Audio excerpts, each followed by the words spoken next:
Psicopatologías de la atención. Las alteraciones de la atención se denominan genéricamente disprosexias. En formas cuantitativas pueden haber alteraciones por exceso y por defecto. Las alteraciones cuantitativas por exceso se denominan hiperprosexias. En las hiperprosexias, la inundación de estímulos en unidad de tiempo hace que se pierda selectividad, y en otras no se puede focalizar la atención en estímulos determinados. Las alteraciones cuantitativas por defecto se denominan hiproposexias. En las hiproposexias, el sujeto parece desatento, incluso para estímulos relevantes, o no puede fijar la atención en ellos durante un tiempo significativo.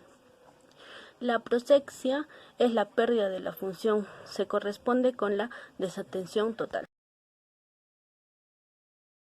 Patología de la percepción, alucinación, trastorno de la senso-percepción, caracterizada por ser una percepción sin objeto, cuya proyección es ubicada en el espacio exterior al sujeto, quien no tiene conciencia de lo anómalo de dicha percepción, y por tanto no permite conciencia de enfermedad, sino que se le adjudica conciencia de realidad.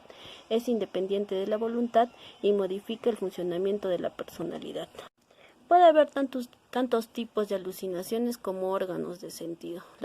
Por ejemplo, las alucinaciones visuales ven bultos o sombras complejas con formas definidas, o pueden ser móviles, estáticas, coloreadas, incolor, de tamaño reducido. Las alucinaciones auditivas son más frecuentes que las visuales. Por ejemplo, hay la de voces. A veces el sujeto logra identificar si son de hombre o de mujer, si son conocidas o no, si son amenazantes. Puede o no entablar diálogos con ellas, pero generalmente sí hablan de él entre sí. Y también hay las de ruidos. Alucinaciones olfatorias son las de peor pronóstico, y en ellas hay que descartar patologías orgánicas, principalmente tumores en las zonas de uncus.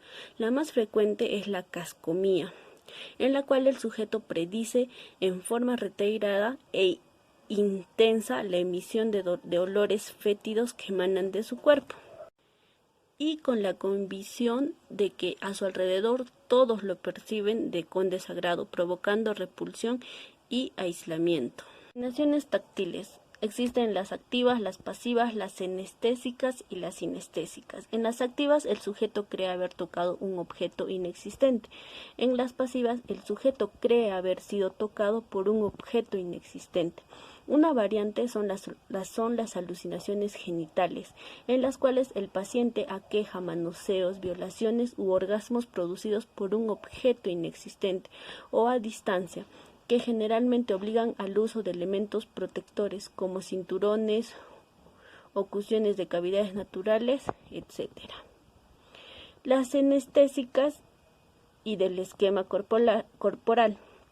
El cuerpo se percibe de forma anómala e implica algún tipo de despersonalización.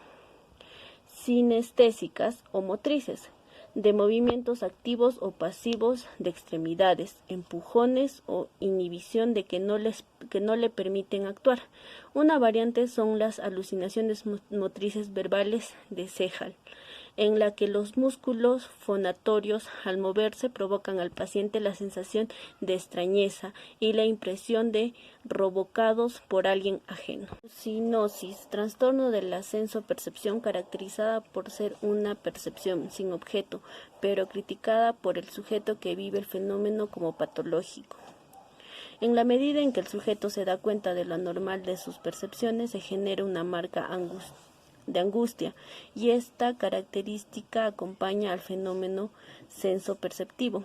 Es muy frecuente en intoxicaciones exógenas por alcohol, cocaína y marihuana. Ilusión, trastorno de la senso-percepción caracterizada por ser una deformación o clasificación de una percepción real, en la cual el sujeto puede corregir a voluntad o por experiencia el error de percepción y no modifica el funcionamiento de la personalidad, pero por lo cual no tiene connotación psicopatológica. Patología del pensamiento, trastorno del contenido de pensamiento, ideas obsesivas. Son un trastorno del contenido del pensamiento por el cual ideas, imágenes o impulsos reinciden y persisten en el campo de conciencia, a pesar de la voluntad o deseo del sujeto de retirarlas del mismo. Ideas fóbicas. Trastorno del contenido del pensamiento por el cual ideas asociadas a temores irracionales que generan marcada angustia y limitan aspectos de la vida cotidiana, obligan al individuo a evitar o desplazar ciertos objetos o situaciones que inconsciente y simbólicamente le presentan conflicto emocional no resuelto. Ideas delirantes. La idea delirante primaria es un trastorno del contenido del pensamiento de origen siempre patológico. El paciente adquiere la certeza íntima de verdad absoluta. Trastornos del curso del pensamiento, bradipsiquia, son trastornos del curso del pensamiento caracterizados por un aumento significativo del tiempo de latencia entre el estímulo y la respuesta, y un enlentecimiento paralelo en la progresión o fluidez del pensamiento y de otras funciones psicológicas.